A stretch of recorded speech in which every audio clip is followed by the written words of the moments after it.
In this lecture, we'll discuss various infections of CNS. Primarily, we'll be talking about various types of meningitis and the CSF findings that are seen in them.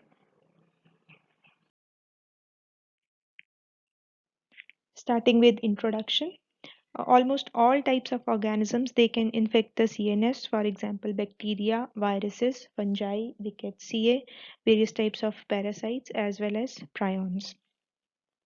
How do these organisms gain entry into the CNS? The most common route of entry is bloodstream. Via bloodstream, they can enter the CNS, and the most common route is arterial route, but sometimes they can also enter via retrograde venous spread. Then at times they can be direct implantation, for example, in the case of open skull fractures. Then they can be local extension from the adjoining organs like middle ear infections, for example, otitis media, or inflammations and infections of sinuses, sinusitis, and at times as complication of caries tooth. And finally, at times they can travel along the nerves, for example, in the case of certain viruses like herpes virus and rabies. So, amongst these routes of entry, the two most important routes of entry are one is bloodstream, which is the most common route, and followed by local extension, which needs to be remembered as there are quite many cases of otitis media and sinusitis and caries tooth that you will see in your practice. So in these subset of patients, it also needs to be remembered that at times they can cause CNS infection in these patients. Now further CNS infections, they can be divided into diffuse infections or as localized infections. Diffused infections, they can be in the form of encephalitis, which is the inflammation of brain parenchyma.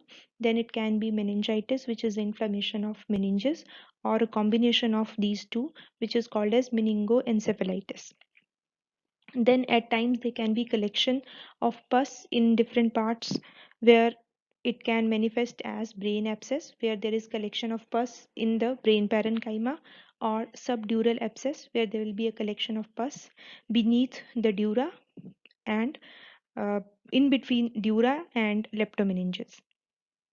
And finally, there can be at times epidural abscess, where the abscess will be located external to the dura mater. Starting with meningitis, we'll be mainly talking about meningitis and the different organisms that lead to it and the CSF findings which are characteristic of different type of meningitis. So broadly, meningitis can be divided into leptomeningitis, which is inflammation of the leptomeninges, or pachymeningitis, which is inflammation of dura mater. Out of these two, leptomeningitis is more common. Then depending upon etiological agents, it can be divided into acute pyogenic meningitis, acute viral meningitis, chemical meningitis, and chronic meningitis. So first is acute pyogenic meningitis. This is acute bacterial inflammation of the leptomeninges as well as of CSF. Etiopathogenesis, it differs in different age groups. So in neonates, the most common etiological agents are E. coli, group B streptococci, and at times Haemophilus influenzae. Although the cases of Haemophilus influenzae induced meningitis, they are reducing because of availability of a vaccine. Then in adolescents and young adults, Neisseria meningitidis is the most common organism involved. And in old age, we have Streptococcus pneumoniae and at times Listeria monocytogenes. So these are the different organisms that are responsible in different age groups.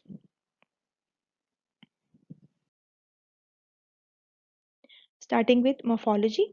Morphology of pyogenic meningitis is not important as such, but it becomes important if the patient succumbs to acute pyogenic meningitis and you are performing an autopsy of this patient, then you need to be able to identify the gross and microscopic appearance of acute pyogenic meningitis.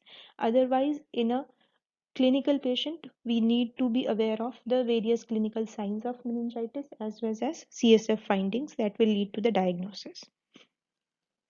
So, starting with gross appearance, CSF, it will be cloudy to purulent. as opposed to the clear colorless appearance in the normal state. Then there will be exudate, which will be present within the leptomeninges as well as it will be covering the brain surface. Meningeal vessels, they will be engorged and they will be prominent with tracts of pus which will follow the vessels from the area of pus collection. So to the right, we have this gross picture of acute pyogenic meningitis where you can see this white colored exudate which is covering the brainstem as well as some areas of cerebellum.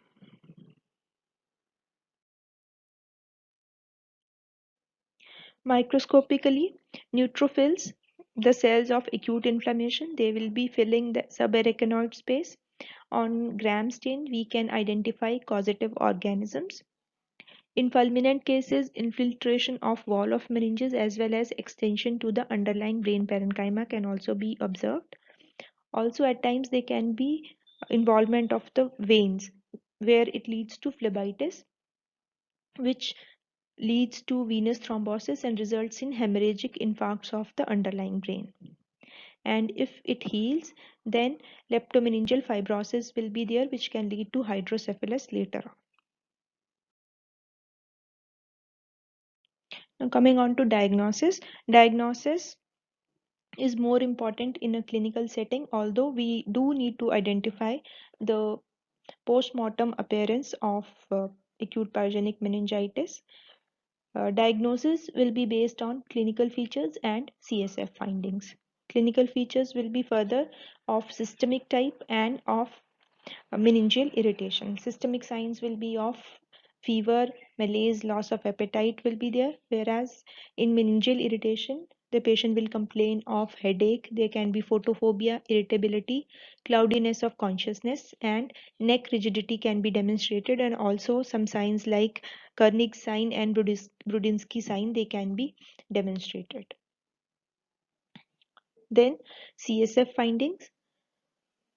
CSF findings start right at the color of the CSF, then we measure CSF pressure and we then examine it microscopically for presence of various types of cells, and then we can do CSF culture as well as gram stain and special stains to identify various types of organisms, and also we need to measure CSF protein levels and CSF glucose levels. So all these investigations we perform on a CSF with suspected diagnosis of acute pyogenic meningitis. So when we examine the CSF grossly, naked eye appearance of CSF, it will be either cloudy or it at times it can be frankly purulent depending upon the cell count. CSF pressure will be elevated. When we examine the CSF microscopically, we will see presence of large number of neutrophils, which can range anywhere between 10 to 10,000 per microliter. Then on biochemical examination, we will see raised CSF protein levels and reduced CSF glucose concentration.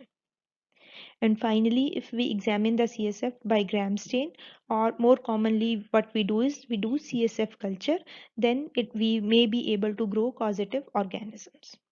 So these are the different findings that are observed in a case of acute pyogenic meningitis.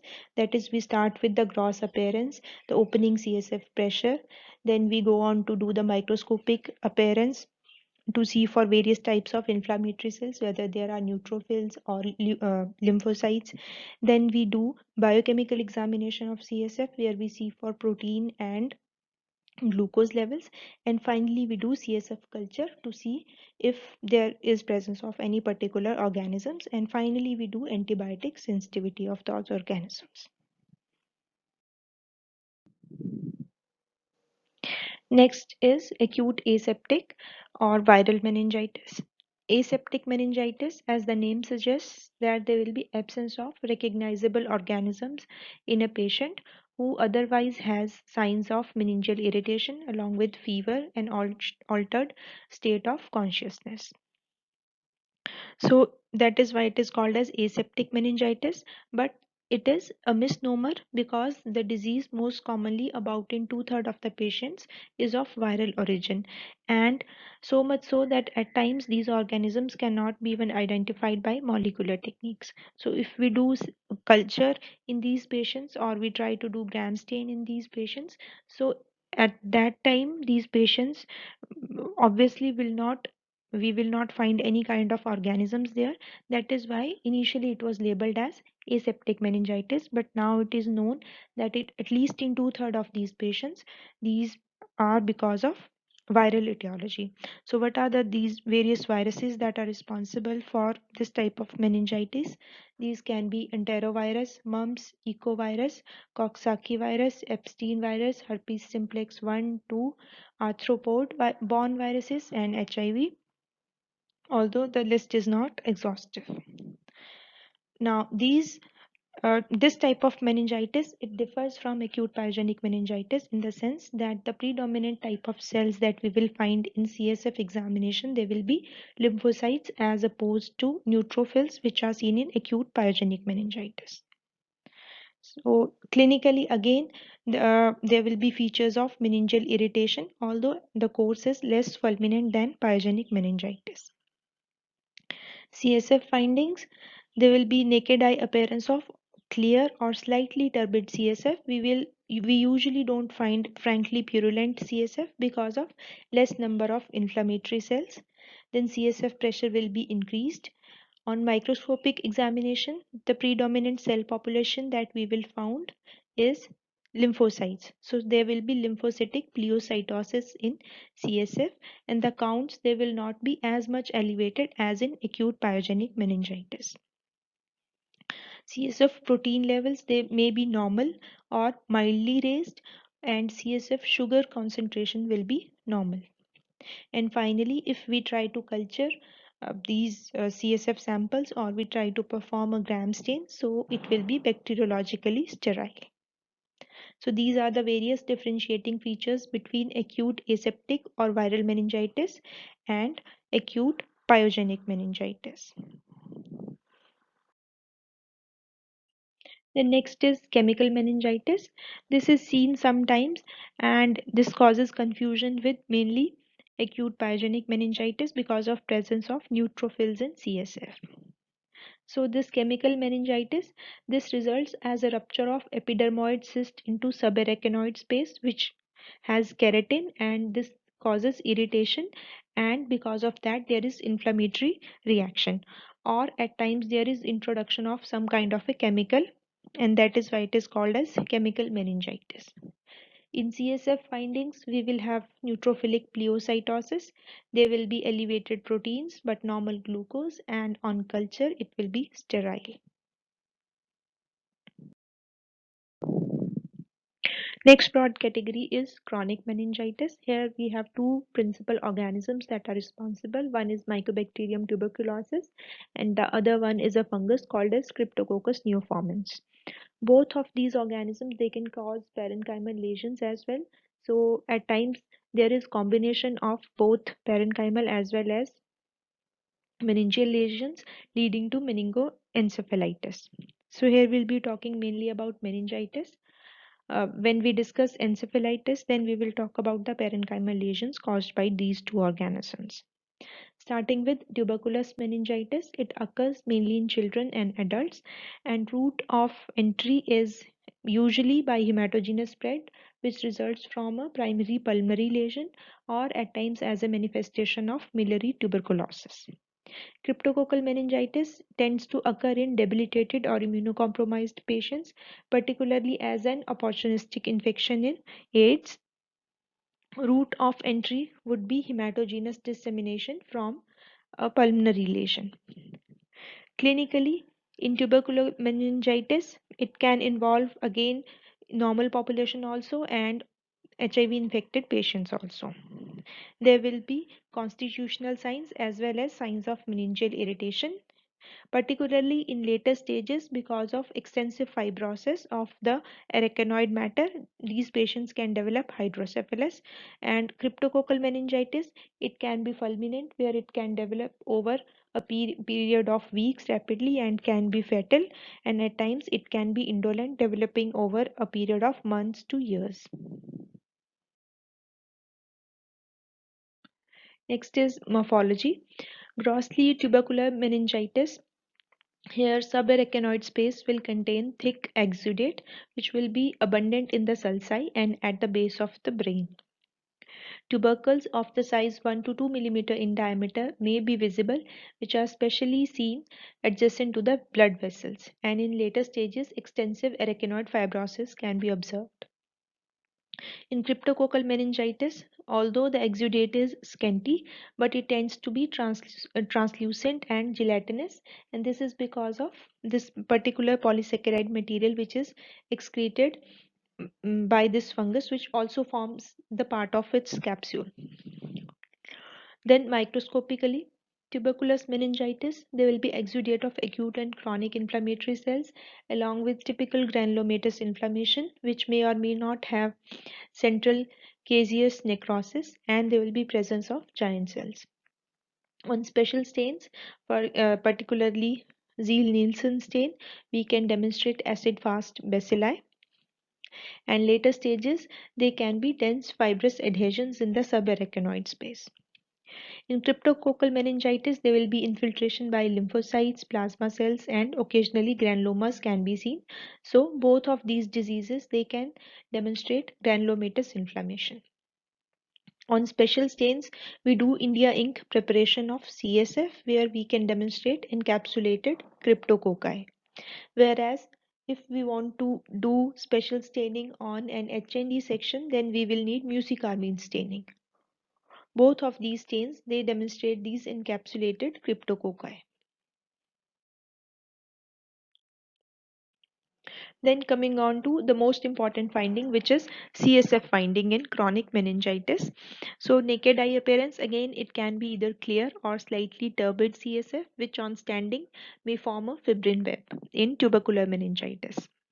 Then there will be raised CSF pressure, and there will be presence of mononuclear leukocytosis, and mainly lymphocytes they will be increased and few macrophages, and the cells they will be moderately increased, about 100 to 1000 cells per microliter. Then there will be raised protein content and lowered glucose concentration. On special stains we can demonstrate tubercular bacilli on Zn staining, whereas on India ink preparation of CSF, if the chronic meningitis is because of cryptococci, then we can demonstrate these encapsulated organisms against the black background of India ink.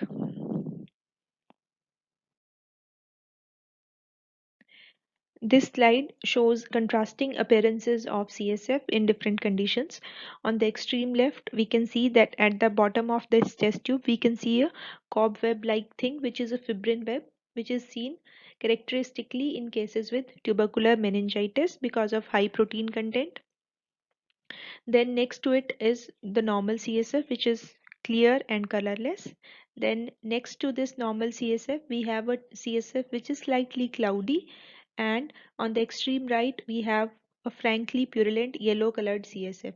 So this purulent CSF, it is seen in acute pyogenic meningitis, whereas in cases with viral meningitis or chronic meningitis, we can have this cloudy appearance, and this cloudy appearance can also be at times seen in acute pyogenic meningitis.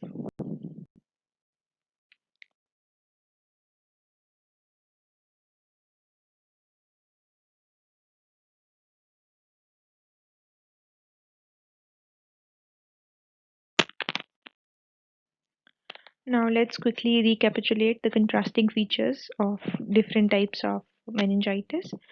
In pyogenic meningitis, the naked eye appearance of CSF will be cloudy or purulent as opposed to the clear and colorless appearance of normal CSF. In aseptic meningitis, it will be clear or slightly turbid, whereas in tuberculous meningitis, it will be clear or slightly turbid, and it forms a coagulum or fibrin web on standing. Then CSF pressure will be elevated in all types of meningitis. The types of cells that are there in different types of meningitis. In pyogenic meningitis, we have quite a large number of cells which are seen, and the predominant type of cells which are there are neutrophils. So there is neutrophilic pleocytosis. In aseptic meningitis, there is lymphocytic pleocytosis, but the cell count is not that much, whereas in tuberculous meningitis, it is moderately elevated, around 100 to 1000 cells per microliter. And again, the cell type which will be elevated will be lymphocytes and some number of macrophages.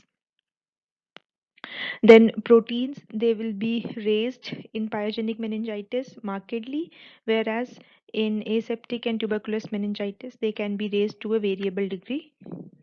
Glucose levels, they will be markedly reduced in pyogenic meningitis, whereas in aseptic meningitis they will be normal, and in tuberculous meningitis also they will be reduced. On bacteriology, on culture, there will be presence of some kind of bacteria in pyogenic meningitis. On aseptic meningitis, it will be sterile, and in tuberculous meningitis, we should be able to demonstrate tubercle bacilli.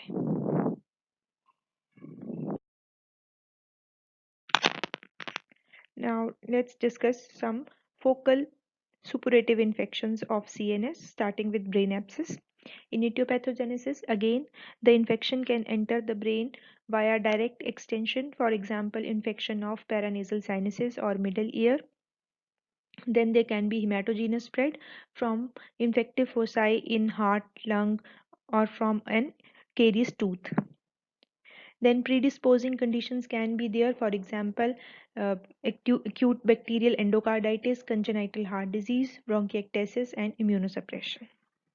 Morphologically, there will be a localized collection of pus with central liquefactive necrosis, which will be surrounded by granulation tissue, followed by a fibrous wall, and followed by gliosis. Clinical features, there will be progressive focal deficits with signs of raised intracranial pressure. On CSF findings, we will again find elevated CSF pressure. There will be pleocytosis, that is, there will be increase in uh, inflammatory cells in CSF. Increased proteins will be there, and glucose levels will be normal. Complications, there can be brain herniation because of raised intracranial pressure and mass effect.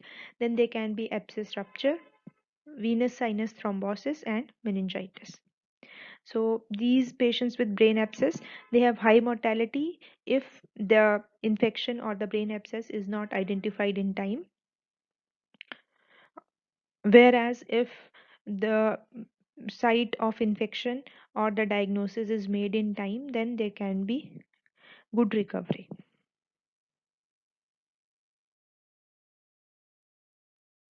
This is a gross picture of brain abscess. Within this black box, we can see these well-defined areas of liquefactive necrosis which are surrounded by a fibrous wall, and it is well demarcated from the surrounding brain parenchyma. Other two focal infections of CNS are subdural empyema, where the collection of pus lies between the leptomeninges and dura mater, whereas extradural abscess, it is the collection of pus which lies external to the dura. So subdural empyema results usually because of contiguous spread of skull, bone, or air sinus infection to the subdural space, and these lesions, they can produce mass effect, venous thrombosis, and infarction of underlying brain. Extradural abscesses, these are commonly associated with osteomyelitis and usually rise from adjacent focus of infection in the form of sinusitis or a surgical procedure. If it occurs in spinal epidural space, then it may cause spinal cord compression, which amounts for a neurosurgical emergency. Next, we will talk about encephalitis in brief. Just like meningitis, encephalitis can also be caused by a variety of organisms like bacteria, viruses, fungi, protozoa, and prions. In bacteria, we'll be discussing mainly Mycobacterium tuberculosis and Treponema pallidum induced encephalitis. So Mycobacterium tuberculosis, it can cause meningitis, meningoencephalitis, and encephalitis. Meningitis we have already discussed. So here we'll be limiting ourselves only to the brain parenchymal lesions of Mycobacterium tuberculosis, which are called tuberculomas.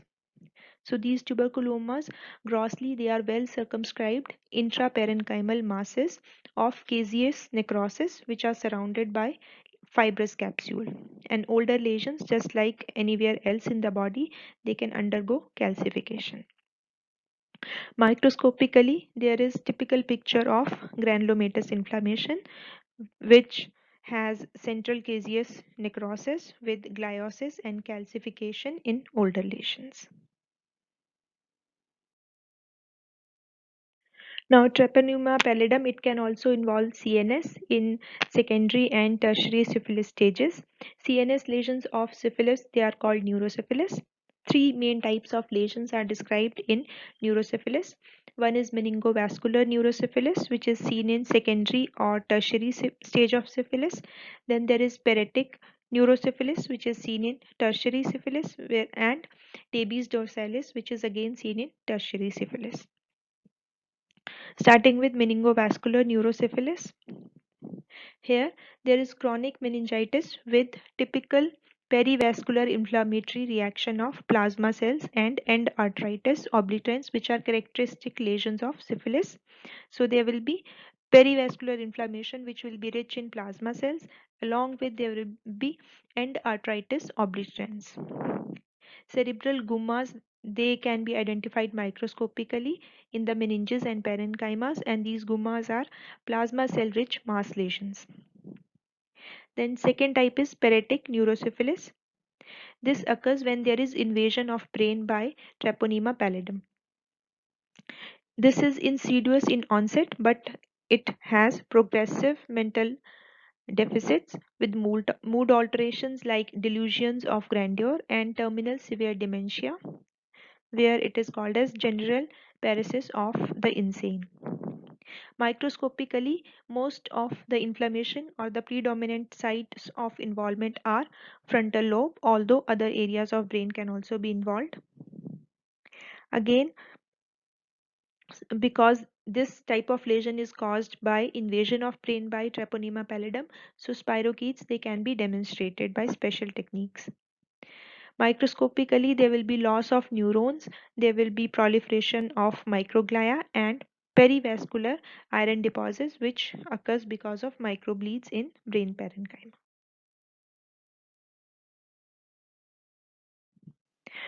And finally, we can have tabes dorsalis, which is also called as locomotor ataxia.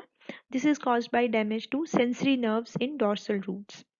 This results in impaired position sense and ataxia, hence the term locomotor ataxia. Then there can be loss of pain sensation, which leads to skin and joint damage called as Charcot's joints. Then there can be presence of Argyll-Robertson pupils, which react to accommodation but not to light.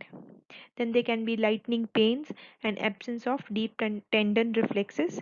And microscopically, we can observe loss of both axons and myelin in dorsal roots. Rest of the encephalitis I will not be discussing. I will be showing you just a few pictures which are of importance. So starting with rabies. Here the characteristic lesions are Negri bodies, which are seen in Purkinje cells of cerebellum as well as pyramidal cells of hippocampus. So these Negri bodies, these are intracytoplasmic inclusions which are eosinophilic in color. And here also we can see this Purkinje cells, and in the cytoplasm of this Purkinje cell you can see a few eosinophilic bodies which are Negri bodies, and these are characteristic of rabies. Next is cryptococcal infection of CNS. This we have already discussed in chronic meningitis. So in this picture on upper left corner we have mucicarmine stain, and next to it we have India ink preparation. So mucicarmine stain we use to demonstrate Cryptococcus neoformans in tissue sections, whereas in CSF we need India ink preparation. Both of these special stains, they highlight the polysaccharide capsule of Cryptococcus. So again on the left we can see on mucicarmine these dark pink colored capsules of Cryptococcus neoformans, whereas on in the right picture we can see the capsule, which appears as a halo of Cryptococcus neoformans, and it is highlighted against the black background of India ink. Then the cerebral lesions of Cryptococcus neoformans, they have characteristic soap bubble appearance, which we can appreciate in this photomicrograph of a slice of whole mount section of brain, which we have here on the right lower corner.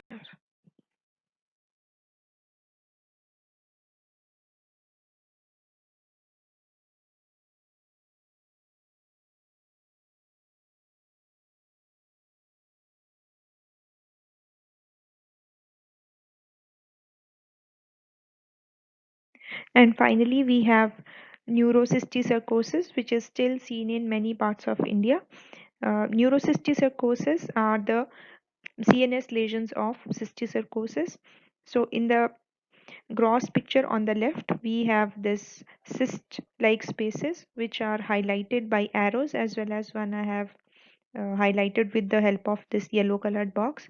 And on the right, we have the CT appearance of these neurocysticercosis lesions, which are characteristically described as ring enhancing mass lesions.